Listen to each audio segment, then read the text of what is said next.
Rain pattered lightly against the cracked windows of Miss D's Southern Diner, a worn-down but lively place nestled between a run-down car shop and an abandoned gas station on the edge of a small Georgia town.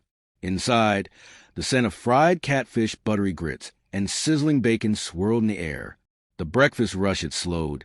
Chairs creaked. Spoons clinked on chipped plates, and in her corner booth, Daniela, a sharp-eyed black waitress in her late 30s with skin like polished mahogany, leaned on the counter, eyes scanning the entrance like a hawk.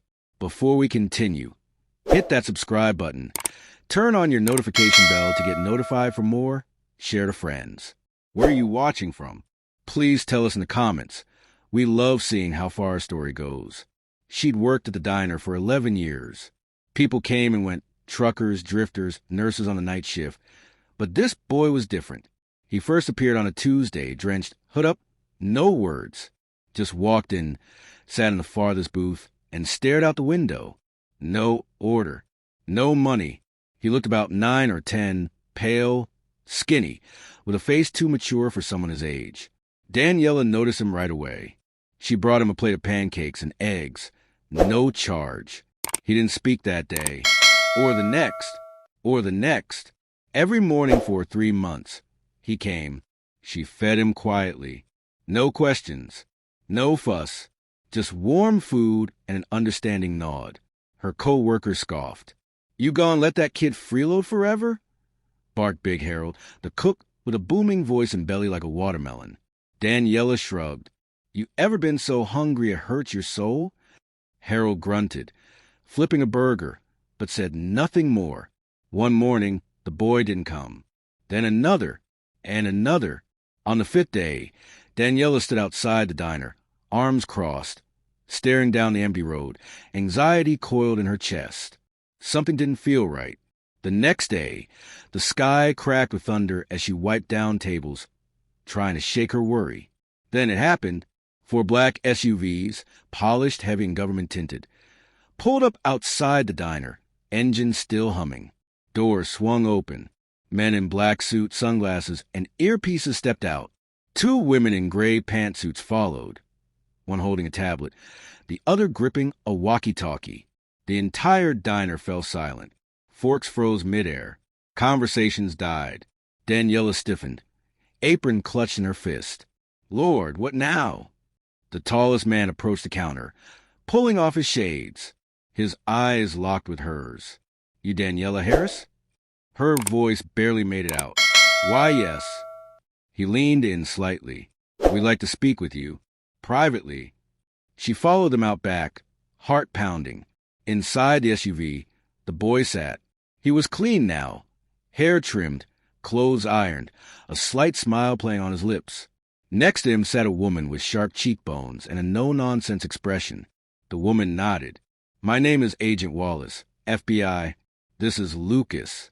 We've been looking for him for months." Daniela blinked, stunned. He didn't say a word. I just fed him. Agent Wallace's expression softened. "Exactly. That's why he trusted you." Lucas finally spoke, voice small but firm. "She made me feel safe. I couldn't talk. I thought if I did, they'd find me again." Daniela crouched beside him, gently taking his hand. "Who, baby?" His fingers trembled. "They made me do things. Steal, deliver packages. I ran when I saw something bad. I didn't know where to go, so I just kept walking." Wallace continued. "He was being used by an underground trafficking ring. We've been working to crack it. Thanks to your silent kindness, we were able to track him when he finally spoke and described the diner." Tears welled in Daniela's eyes. "But I didn't do anything special. You fed a child with no reason to trust anyone," Wallace said. "In our line of work, that's everything." Within days, the story made headlines. Waitress' quiet compassion helps rescue trafficked boy. Reporters swarmed the diner. Customers tripled. Some brought envelopes with cash. Others just hugged her and cried. But Daniela never saw herself as a hero. She kept serving breakfast, one plate at a time. A month later, a letter arrived. "Miss Daniela, thank you for saving my life without ever asking for anything. I'm safe now. I'm learning, drawing, and I laugh again. I'll come back when I'm strong enough. I promise. Love, Lucas. Moral lesson. Kindness doesn't need an audience. Sometimes, the quietest gestures echo the loudest in a world that's always rushing, looking for recognition. Never underestimate the power of simple humanity. Society thrives not on grand speeches, but on everyday compassion. That one plate of food, that one moment of empathy, can change someone's entire life. If this story moved you, inspired you, or even made you think twice about the people we often overlook, don't keep it to yourself. Share this story. Talk about it. Let it spark a conversation in your home, school, or workplace. And if you want more real, raw, and powerful storytelling that entertains and enlightens, make sure you follow, subscribe, and turn on notifications.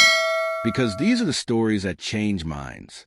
And maybe, just maybe, change the world.